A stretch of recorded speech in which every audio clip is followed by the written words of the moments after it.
14. The Atoned. One of the great proclamations of Scripture sounds forth in Romans chapter 5 verses 1 and 2, which, while specifically referring to justification, sets forth the power and the privilege of the atoned.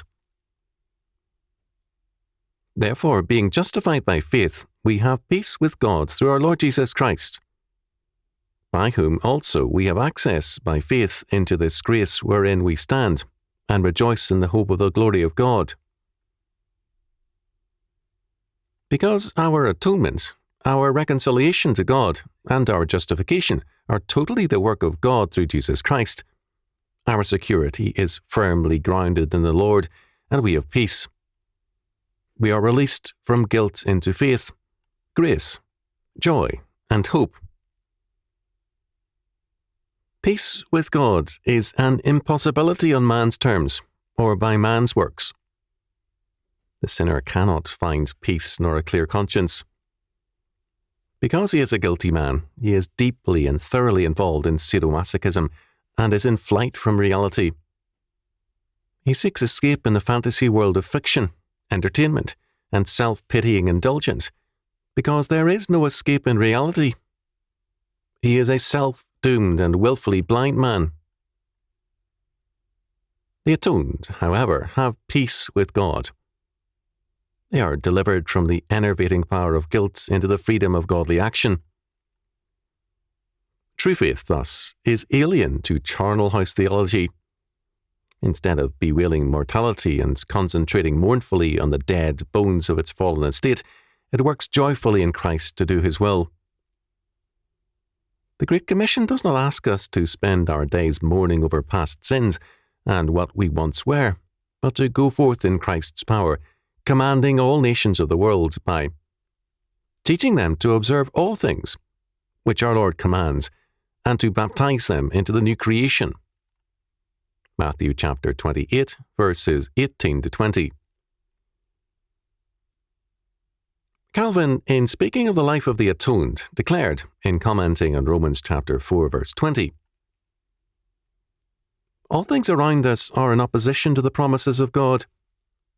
He promises immortality. We are surrounded with mortality and corruption. He declares that he counts us just. We are covered with sins. He testifies that he is propitious and kind to us. Outward judgments threaten his wrath. What then is to be done? We must, with closed eyes, pass by ourselves and all things connected with us, that nothing may hinder or prevent us from believing that God is true. The atoned do not evaluate themselves in terms of either their pride or their guilt. God is true, and God declares them to be reconciled in Jesus Christ, to be atoned and justified by his sovereign grace. Atonement thus means freedom. It is freedom from sin and guilt, and from the fallen humanity of the first Adam. We are freed from an endless dwelling on the past, the mark of hell, and are given a life of hope, power, and glory. The atonement is God's great emancipation proclamation. It releases us from the slavery of sin and death into the freedom of righteousness and life. This means the ability to rest. There is neither rest nor peace for the wicked. Isaiah chapter 48, verse 22. It is the mark of hell to be endlessly concerned with the past, trying to rearrange, edit, and alter past events. Luke chapter 16, verses 20 to 31.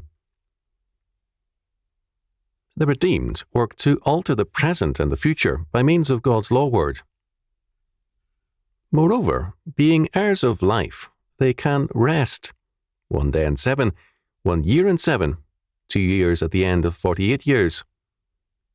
Those who are the living dead cannot rest.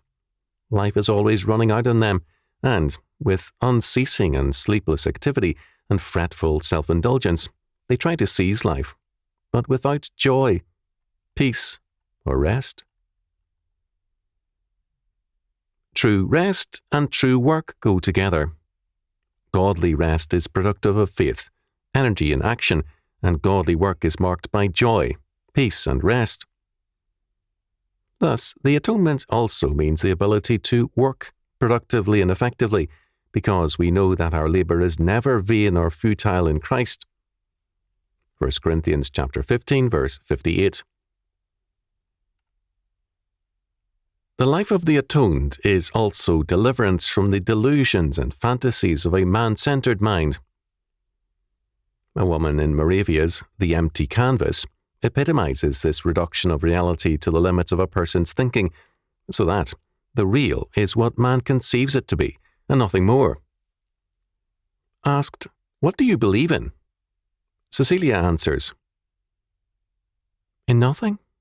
But I don't mean I didn't believe in it because I thought about it and realized that I didn't believe in it.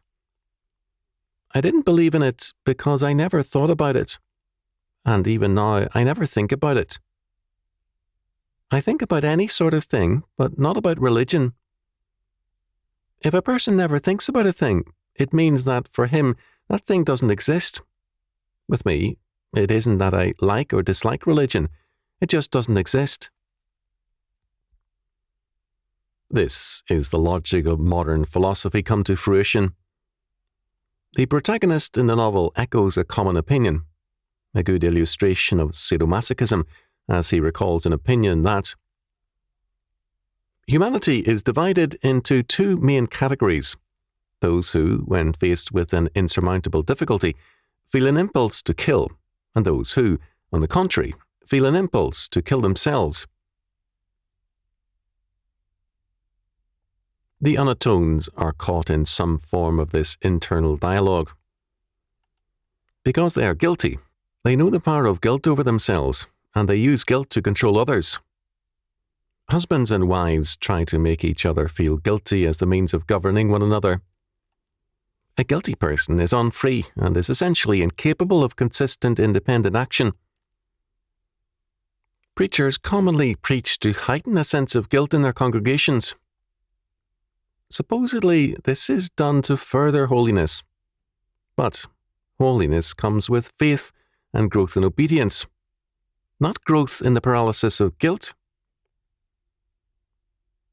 Politicians use guilt heavily to control people.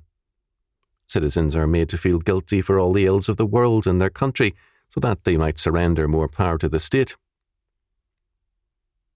The politics of guilt and pity is the politics of totalitarian humanistic statism. Where control by guilt prevails, legalism does also. Man-made rules are imposed rigorously, and law proliferates in church and state. Even, quote, free sex, end quote, groups impose rigid rules and find violations unforgivable. Because man is ultimate for all such people, man's rules are basic. Fear of offending other persons. Fear of man is then basic, so that a double guilt governs such men. First, there is the guilt before God, who made them, and whose laws are implanted in every atom of their being. Second, because man is made his own God, there is guilt and fear before man, lest others be offended or despise the lawbreaker or rule breaker as an outcast, as socially unfit. The atoned are free from the burden of sin and guilt because they are legally and personally redeemed by the atonement effected by Jesus Christ. Their salvation is grounded in an effectual, objective, and legal act by God the Son. Pietistic religion undermines that objective legal fact. As Aulin noted, the watchword of pietism was new birth rather than justification. That is to say, the word chosen was one that described a subjective process. The new birth is very important, but its importance rests on the background of an objective and unchanging legal act by Jesus Christ. To stress the results of that act, rather than the act itself, is to place the emphasis on man. The result, too, has been a weakening of the objective legal fact. Because priority is given to man in pietism, man then assumes a place of sovereignty. God's legal act, the atonement, is then available to all who of their own free will choose Christ. The result is an ineffectual legal act made effective only by man's personal choice.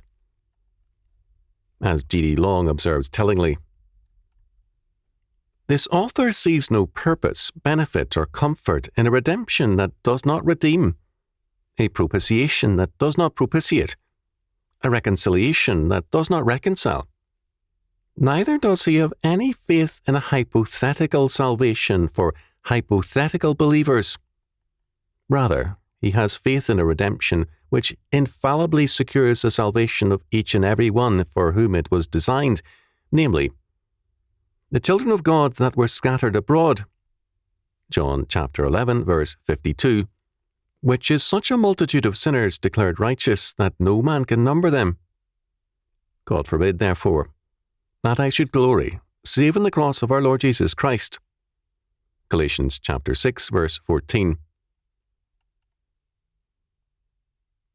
It is a real and objective law which is broken by sin. That law is not a mere code which represents a human demand. It is the word which sets forth the righteousness of the living God. Our redemption from the penalty of the law for sin is Christ's work. We are not, as Murray pointed out, redeemed from the law itself, because the law is summed up as our obligation to love the Lord our God with all our heart, mind, and being, and our neighbour as ourselves. It would contradict the very nature of God to think that any person can ever be relieved of the necessity to love God with the whole heart and to obey His commandments. The atoned are redeemed from the penalty of the law into the power of the law. The law expresses the righteousness of God, and it is the means to dominion. Deuteronomy chapter 28. Our religious experiences are thus, at best, hardly secondary to the supreme importance of God's great act, the atonement. The atonement is the charter of man's freedom,